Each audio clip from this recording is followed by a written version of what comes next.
For the first time since 2019, baseball normalcy has arrived for the Toronto Blue Jays.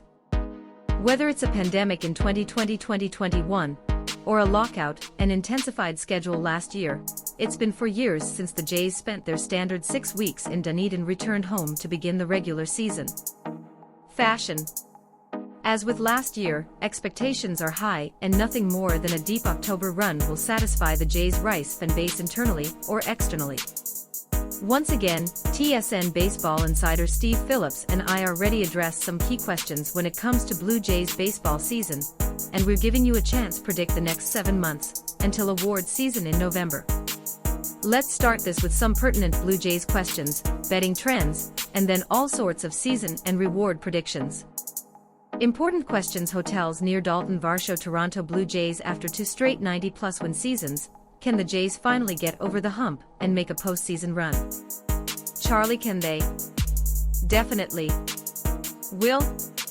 This is another story entirely. It will take 162 games, and then it will be revealed. While off-season isn't most glorious across league, Jays GM Ross Atkins have done an excellent job recreating this roster, adding balance and athleticism lineup, more credibility to rotation, what's supposed to be an excellent gun on Erik Swanson. On paper, they're a better team than they lost to the Seattle Mariners last October, but on paper it still doesn't mean much in a loaded AL East. I'll say one thing from top to bottom, pound for pound, this includes best Blue Jays team put together since early 1990s, and 2015 team that stood in ALCS. Phillips the Blue Jays feel like they've built for this year. They've learned what it takes over the last few seasons, and will deepen that training in the postseason this year. It is being developed in every aspect of the game. The Jays have 3 center fielders out, and must knock down anything that hits the gaps. The offense is deeper and more balanced with dition of Daulton, Varsho, and Brandon Belt's left-handed bats. Offense will have an element of speed, such as Varsho, and 2022 trade line Whit Merrifield can steal bases. It's deeper and more predictable, with Chris Bassitt joining the rotation. Bullpen added power guns to trading history, with Zach Pop and Anthony Bass from the Marlins last year.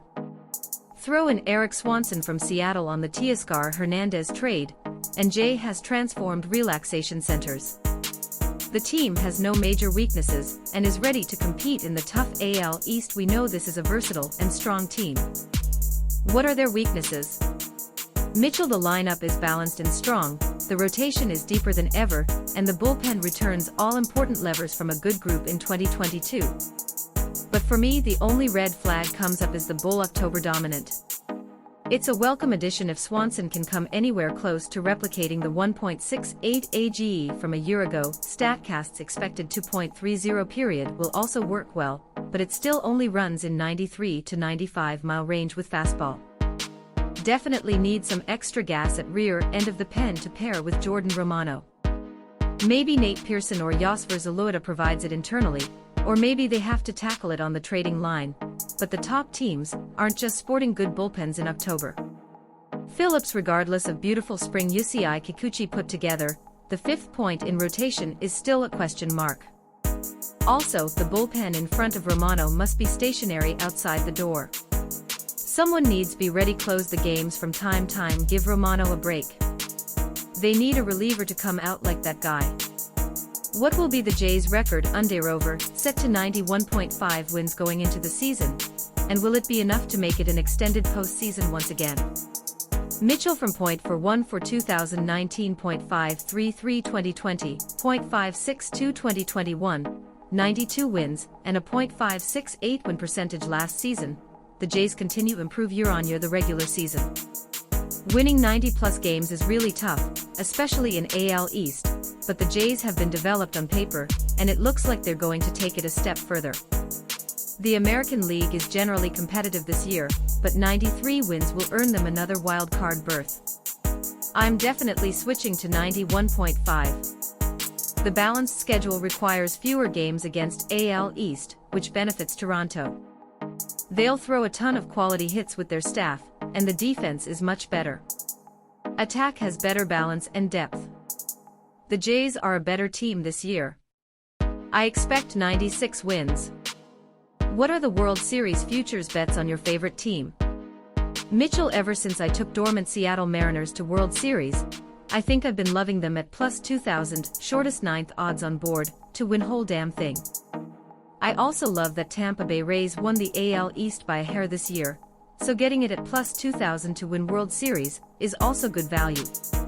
I really like Steve being all in with the Milwaukee Brewers, but if I'm looking for extreme value, I'd probably go for competitive AL and the Cleveland Guardians, Minnesota Twins, Chicago White Sox, Los Angeles Angels. I'm going back to mid-rate teams like or Texas Rangers. I'll confidently bet that one of these clubs is reuniting, and at least they're in a postseason position in September. I have no idea which one it is.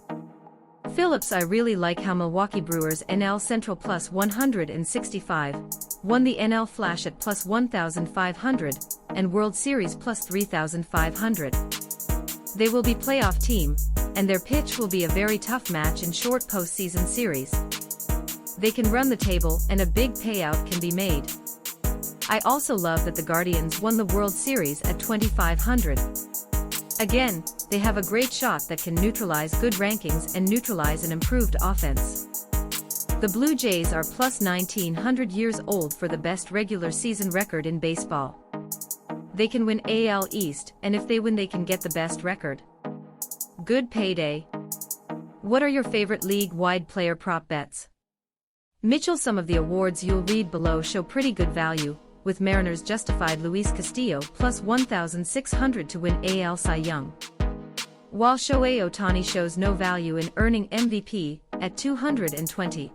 I'd rather shoot a Cy at plus 1,100 with potentially more inning load this year, especially for the plus 6,000-year-old AL Cy Young. Luis Severino is also nice asset in a team that needs to win lot of games. My NL Cy Young pick, Brandon Woodruff, Vladimir Guerrero Jr. sitting in ISE 2000 and Tree Turner, are both interesting to win MVP in their respective leagues. I also bet on Ohtani's 32.5 home running streak. Giancarlo Stanton twice managed baseball in home runs. He will lead up to plus 3,200 this year.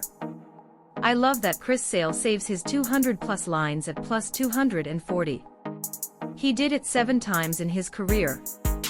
Now that she's healthy, she can easily do it again. Over-under runs at home for Aaron Judge 42.5 for minus 118, and minus 104 under. He passed 62 last season, so get tops. What are your favorite Jays player prop bets for this season? Talk. Kevin Gausman.